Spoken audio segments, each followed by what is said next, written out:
Olá, queridos amigos, sejam bem-vindos ao programa Jesus e o Espiritismo, que vai ao ar pela TV Mundo Maior e pela TV A Caminho da Luz, com a minha apresentação, André Luiz Querini Vilar.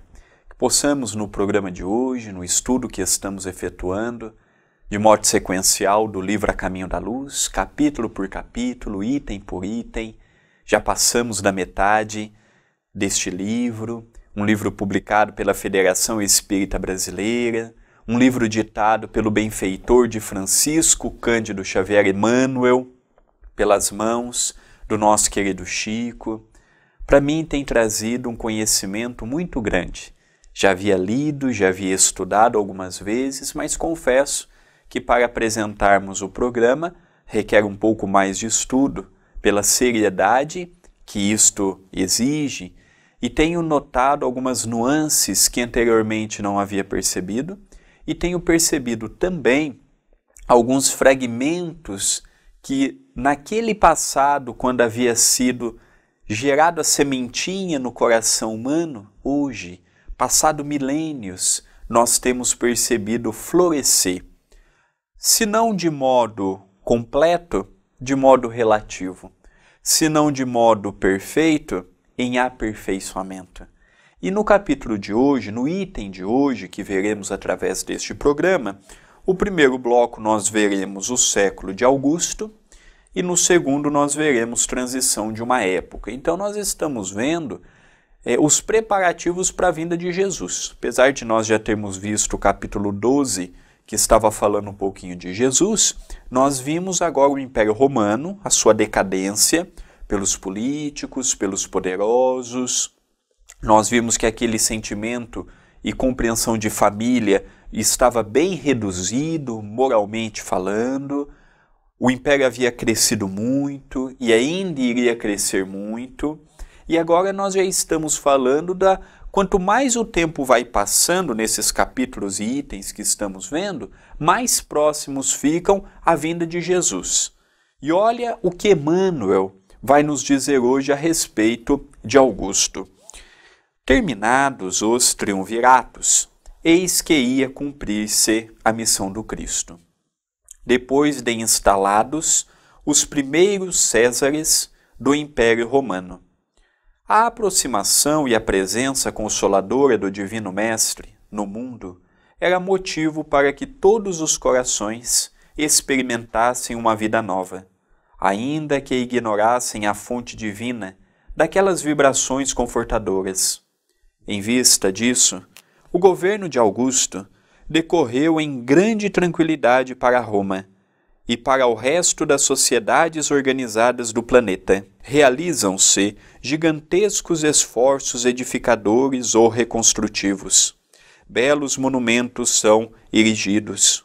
O espírito artístico e filantrópico de Atenas revive na pessoa de Mecenas, confidente do imperador, cuja generosidade dispensa a mais carinhosa atenção às inteligências estudiosas e superiores da época, quais Horácio e Virgílio, que assinalam, junto de outras nobres expressões intelectuais do tempo, a passagem do chamado século de Augusto, com as suas obras numerosas.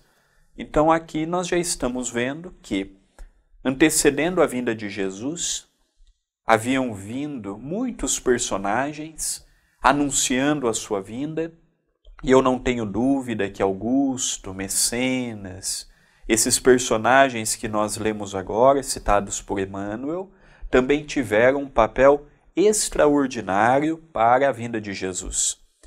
A época em que Augusto reinou, a época em que Jesus nasceu, era uma época em que o planeta estava mais calmo, espiritualmente falando, e é natural que isso acontecesse.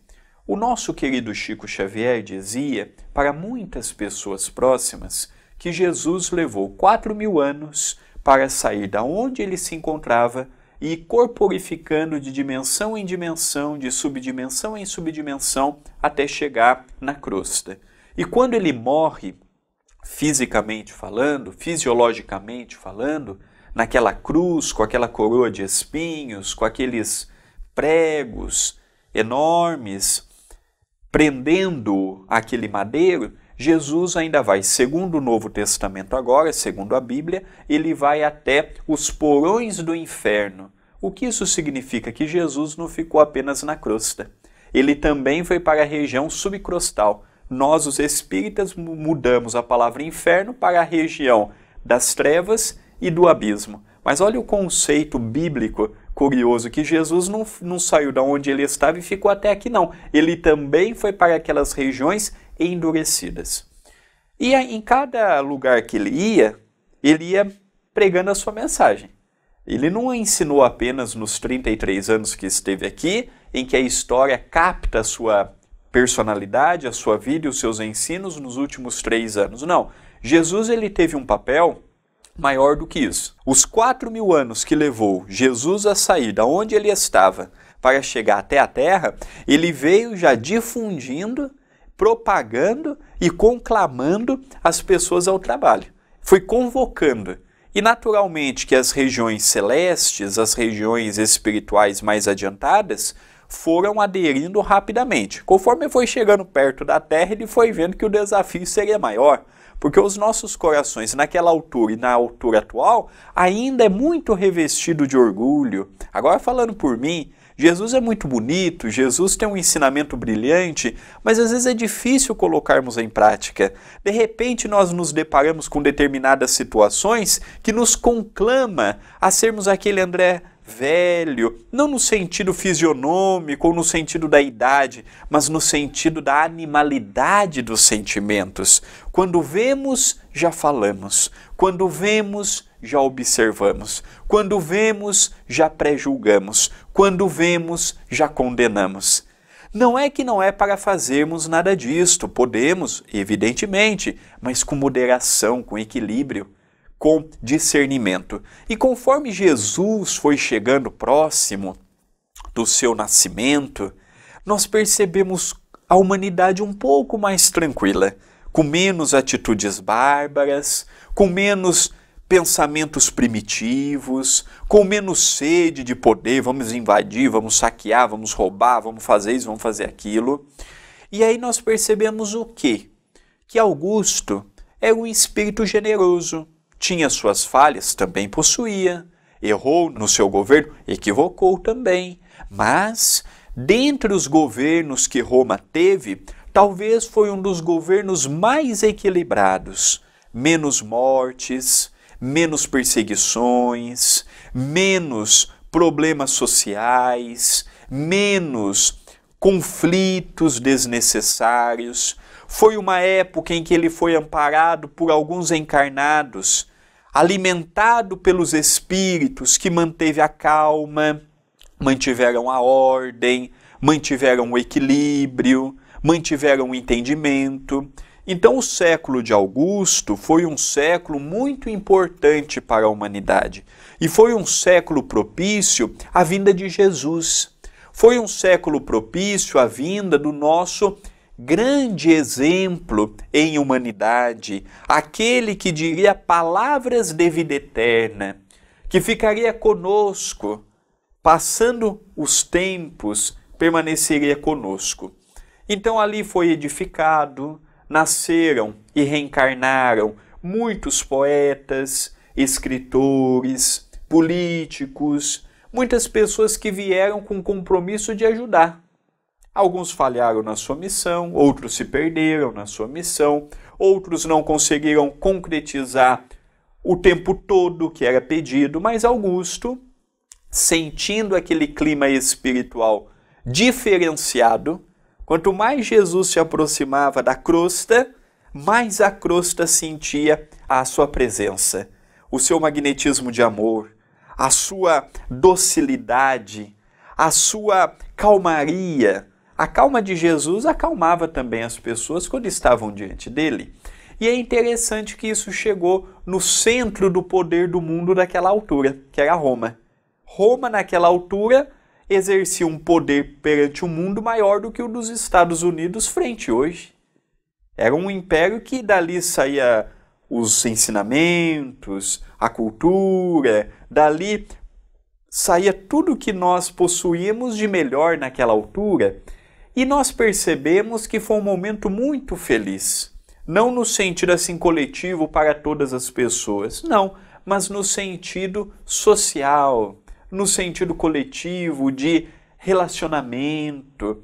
E Jesus foi vindo, os emissários foram vindos, as pessoas foram sendo colocadas nos postos certos para executarem os papéis necessários, porque o projeto da vinda de Jesus, eu não tenho dúvida nenhuma que foi o maior projeto espiritual que nós já tivemos. O projeto da vinda de Moisés, libertando aquele povo hebreu do subjugo dos egípcios, também foi um papel importante. O papel de Sócrates na Grécia Antiga, em Atenas, foi um papel importante. Confúcio e outros personagens mais na China. E aqui nós estamos percebendo Jesus. E após Jesus, nós tivemos outros momentos espirituais importantes, como, por exemplo, Martim Lutero, na Alemanha, Calvino, na França, Allan Kardec, o nosso codificador, John Hus, e outros personagens mais que vieram em momentos diferentes. O Espiritismo é considerado a terceira revelação porque ele trata de matérias que outras religiões, num futuro breve, também tratarão. A reencarnação será uma descoberta mais cedo ou mais tarde da própria ciência. O Espiritismo não precisa forçar o entendimento, a própria ciência vai comprovando muitas coisas, como a ciência vem comprovando muitas coisas das obras de André Luiz. A teologia vem comprovando muitas coisas das obras de Emmanuel. Então a ciência, o próprio desenvolvimento do homem vai fazer a compreensão de tudo isto. E eu creio que Jesus foi o maior evento espiritual que a Terra já teve, e o Espiritismo, a seguir a Jesus, também é um momento de uma grande importância, pela matéria que ele nos traduz. Principalmente o Espiritismo terá a sua importância e a sua eficácia quando nós atingirmos o mundo de regeneração. Ao caminharmos para o encerramento do primeiro bloco, do primeiro momento do programa, hoje eu vou falar um pouquinho do livro Tributo a Chico Xavier. Foi o primeiro livro que a TV A Caminho da Luz publicou. É do autor, do escritor, Dr. Jarbas Leone Varanda, de Uberaba. Esse livro fala da vida do Chico, fala de assuntos importantes, e todo o direito de autor pertence ao Centro Espírita Perdão, Amor e Caridade. Então entre na loja virtual loja-acaminhodaluz.com.br e adquira o seu livro, e estará ajudando e muito a continuarmos as atividades aqui na cidade de Itapira. E também temos o WhatsApp para você entrar em contato conosco, 19 997 782794. Vamos para um breve intervalo e já retornaremos.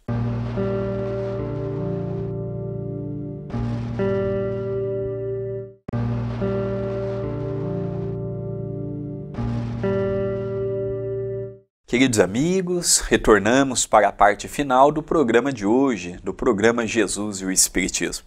Eu agradeço muito a oportunidade de apresentar este programa há mais de 5 anos. Já estudamos o livro Jesus no Lar, já estudamos o livro Roteiro, já estudamos o livro Espírito da Verdade e agora estamos passando da metade do estudo do livro A Caminho da Luz. As pessoas que quiserem estudar conosco, no YouTube da TV, youtube.com/TV A Caminho da Luz, você vai encontrar todos os estudos à sua disposição e gratuitamente. E aproveite e se inscreva no canal. Agora nós veremos transição de uma época. E Emmanuel nos fala. Depois de Augusto, aparece à barra da história a personalidade disfarçada e cruel de Tibério, seu filho adotivo, que vê terminar a era de paz, de trabalho e concórdia, com o regresso do Cordeiro às regiões sublimadas da luz. Então, Augusto, quando nós estudamos o Império Romano, o que nós percebemos? Que cada imperador tinha uma característica. Então, Augusto era um homem benevolente, doce, voltado para a arte. O seu filho adotivo, Tibério César, ao contrário do pai adotivo, ele era um espírito com sede de poder, sede de vingança, sede de domínio, não tinha amor pela vida do próximo. E nesse período também representa o regresso de Jesus. Jesus passou apenas 33 anos em nossos meios, um tempo muito curto, e ele retorna ao mundo espiritual.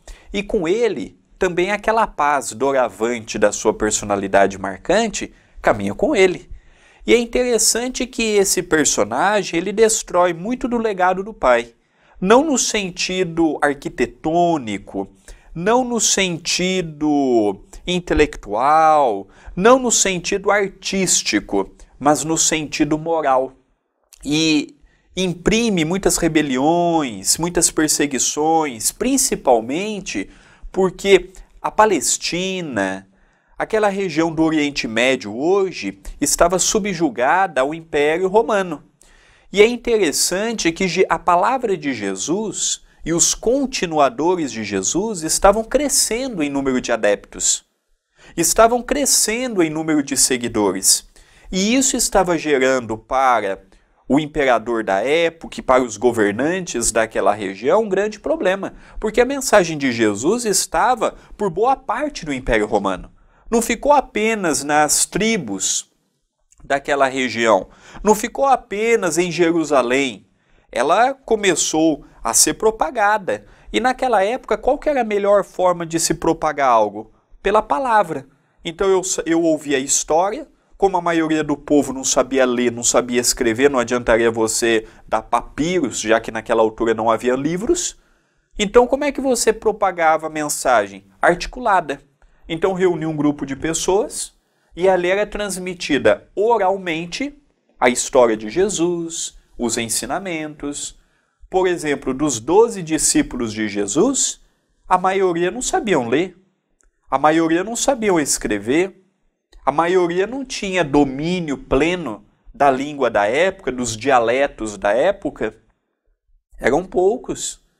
Agora, quando nós vemos um Estevão, quando nós vemos Paulo, quando nós vemos o médico grego Lucano, conhecido como Lucas, esses já tinham uma acuidade maior intelectual, versavam sobre várias línguas.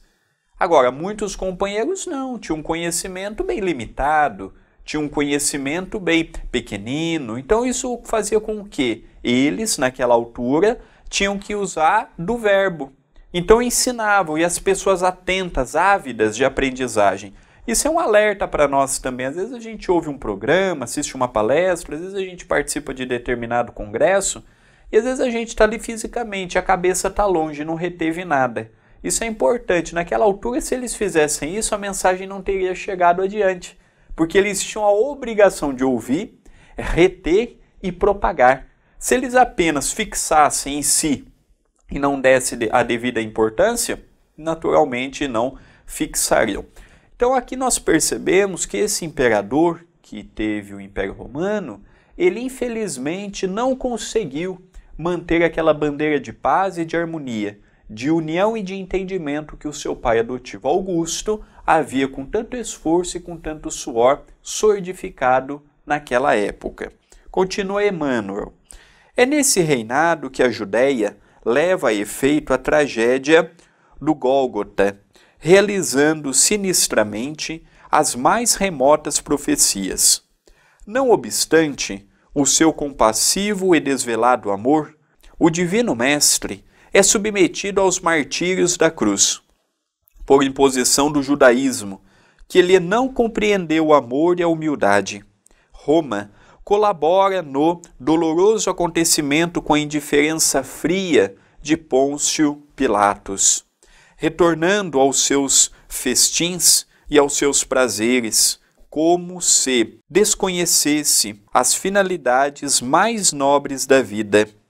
Seguindo a mesma estrada escura de Tibério, Calígula inaugura um período longo de sombras, de massacres e de incêndios, de devastação e de sangue. Então Tibério, Calígula, Nero são personagens do Império Romano que marcaram muito negativamente.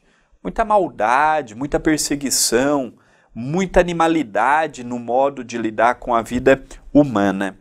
É interessante que um dos poucos livros, para não dizer o único, que eu li até o presente momento, que falou com propriedade os bastidores da Páscoa de 33, em que Jesus havia sido condenado, havia sofrido os flagelos que a história nos narra, é através do livro Há 2000 anos. Eu já tive a oportunidade de falar, que é narrado por Emmanuel. Ele é um senador romano, personagem principal daquele livro, ao lado de sua esposa Lívia e de sua filha Flávia, na condição do senador romano Públio Lentulus Cornélius. E nós percebemos naquele livro que Lívia, que conheceu o Cristo, conheceu o cristianismo e se tornou uma seguidora de Jesus, compreendendo Jesus através da extraordinária alma bondosa de Ana e de seu parente Simeão, nós percebemos o quê? Que Lívia, quando conheceu Jesus, houve já uma modificação, era um espírito de uma grandeza espiritual imensa. E quando Jesus é preso, em 33, na Páscoa de 33, uma festa muito acalorada em Jerusalém, uma festa muito especial para o povo daquela altura, é interessante que Lívia foi a única que teve a audácia e a coragem de ir até Pôncio Pilatos, que era o governador de Jerusalém, como se fosse um prefeito daquela cidade, e estava ali por indicação do Império Romano. E é interessante que quando ele estava diante da sentença, ele viu que Jesus não havia feito nada de errado. Jesus não havia roubado, Jesus não havia matado, Jesus não havia lesado, Jesus não havia feito um montim para uma nova rebelião. Muito pelo contrário, Jesus procurava acalmar sempre aquela massa enfurecida com o Império Romano, com seus mandos e desmandos. E aquilo chamou muita atenção de Pilatos. Mas Pilatos era um homem muito voltado para os prazeres, não tinha domínio das suas próprias necessidades, era uma pessoa que vivia o que o mundo lhe oferecia. E quando Lívia chega até ele, com toda a humildade, sem pedir qualquer favor para o seu marido, Públio Lentulus, ela vai a um quarto, onde Pôncio Pilatos tinha os seus encontros conjugais com as suas amantes.